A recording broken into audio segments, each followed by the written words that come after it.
Guinée te duñu am benn problème. Guinée yi ñëw Sénégal te duñu am benn problème. waa Gambie ñëw Sénégal duñu am benn problème waa Sénégal dem Gambie duñu am benn problème. waa Mauritanie ñëw Sénégal Sénégal dem Mauritanie te duñu am benn problème parce que gis nga tey nous sommes à l'ère des grands ensembles. benn dëkk jógatul de façon isolée ne damay développé wu. ça va être très compliqué surtout nag bu fekkee ay pays yoo xam ne seen marché amul doole. lii gën mooy ñun ñu lëkkaloo plus ñu am marché boo xam ne dana gën a am doole pour que tey bu ñu créer usines yi dinañu mën a productive parce que marché bi mooy ngand ba nga xam ne yow loo produire rek boo ko dugalee ci marché bi di nga ci mën a génn. mais tey ñun dëkk yi ñu yor dëkk yi ñu wër yëpp marché yi seen marché dafa ndaw. ay marché yu ndaw lañ yor mais léegi nag lii nekk avantage bi mooy ñu lëkkaloo ba nga xam ne. tey kii créer entreprise am au Sénégal marché bi muy viser mooy marché bu Gambie bu Guinée Conakry bu Mali bu Mauritanie bu Niger nga xam ne dafay am benn marché bu large te loolu tey ci la nit ñi toll. di fexe di gën a booloo benn bi en termes de sécurité booloo mooy tax ngeen am doole. parce que tey je pense que. coopération militaire bi nga xam ne fan yële passé jëmmaloon nañ ko diggante Sénégal ak Mauritanie mais dafay bokk ci li nga xam ne moom mooy sécuriser et la Mauritanie et le Sénégal. si on fait la même chose avec le Mali on aura sécurisé et le Mali et le Sénégal vice versa tey ñun dañu nekk ci benn tournant boo xam ne lii suñu jàmm lii suñu sécurité mooy ñu nekk benn. parce que réew bu ci nekk dafa néew doole mais bu ñu boolee suñuy doole on va représenter quelque chose. Surtout. Et ku ci nekk di nga surveiller de façon mutuelle sa frontière yi sa morom surveiller sa frontière parce que aussi il faut le dire le mouvement djihadiste nga xam ne dafay longer au niveau du Sahel ñooñu dañu constituer menace boo xam ne tey réew yi booloo nekk benn rek moo mën a def faire face bu ñu nekkul benn nag. Écoute, on sera une proie facile quoi. moo tax je pense que suñu autorités yi seen initiative bi ñuy def nii au-delà de la muy apporter les Sénégalais yi nekk Mauritanie mais dafay apporter beneen souffle ci suñu intégration ci suñu diggante ak Mauritanie parce que diggante boo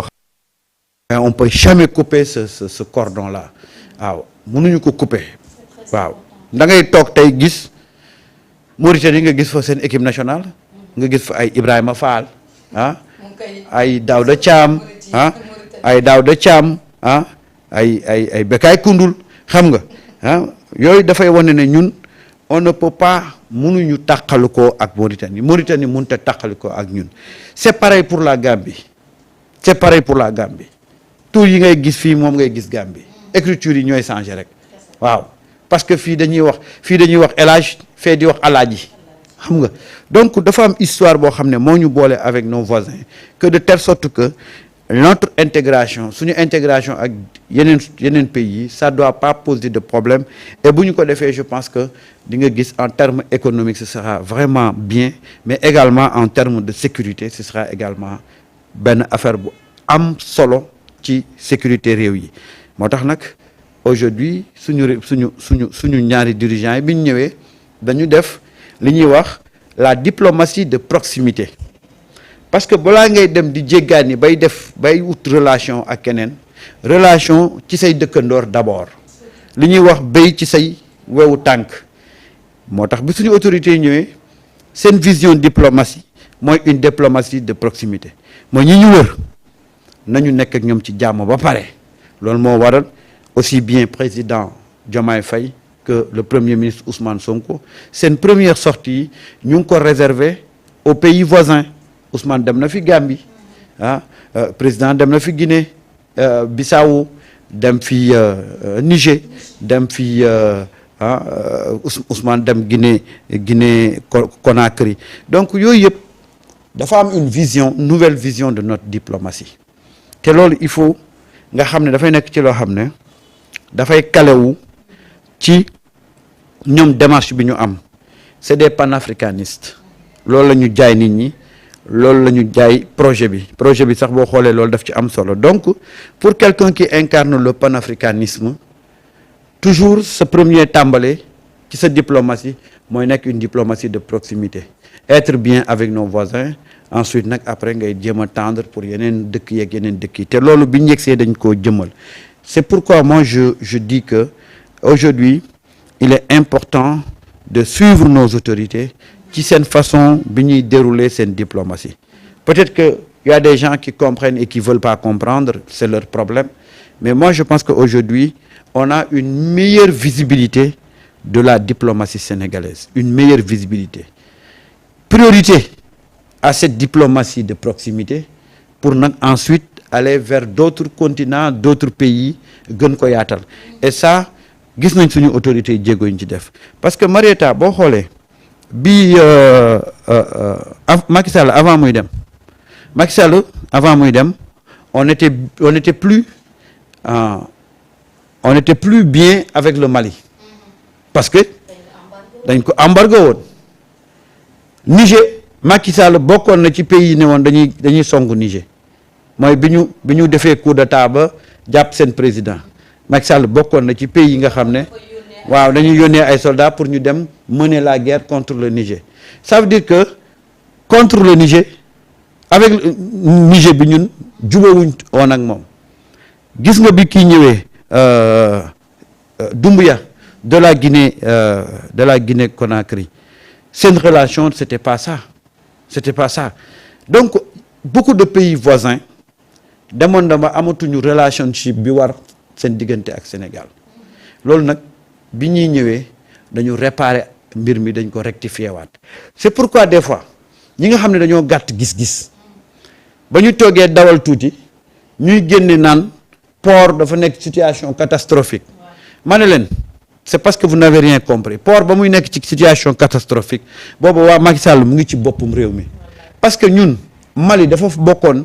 ci dëkk yi nga xam ne ñooy gën di jaarale fii seeni ay bagages muy dem Mali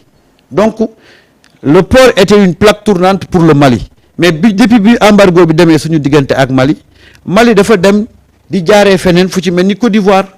donc du coup ñun dañuy yëg day impacter le port autonome de Dakar ça c'est clair. Alors les gens n'avaient pas compris jël affaire bi bu ko teg Waly Diouf Bodian naan voilà depuis que bi mu ñëwee voilà port dafa commencer di chuter et vous voyez en un temps record Waly est en train de redresser le port autonome de Dakar donc il y a de ces informations yoo xam ne day baax nit ñi di ko xam Sénégalais yi di ko xam ne li Waly Diouf fekkoon au port c'était un port qui était dans le coma parce que pays yi nga xam ne yu bari dañ doon jaarale seeni bagages foofu dañu nekkatu woon ci bonne relation avec le Sénégal moo tax aujourd'hui je demande aux autorités sénégalaises vraiment de tout faire et nu mu gën a gaawee ñu fexe ba le Sénégalais qui vit en Mauritanie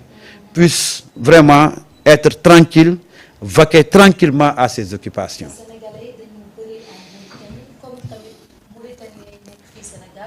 Donc foofu jàmm rek moo fa mën a xaj. mais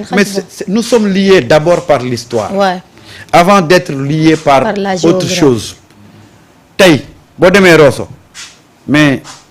tu ne peux pas savoir qui est mauritanien qui est sénégalais. ku ci nekk da ngay xool boor bi la gën a jege rek nga féetale fa sa bopp. c'est-à-dire que nous avons un brassage culturel tellement profond ba nga xam ne tey mënuloo séparer le mauritanien da ngay dem ci zone yi tu ne peux pas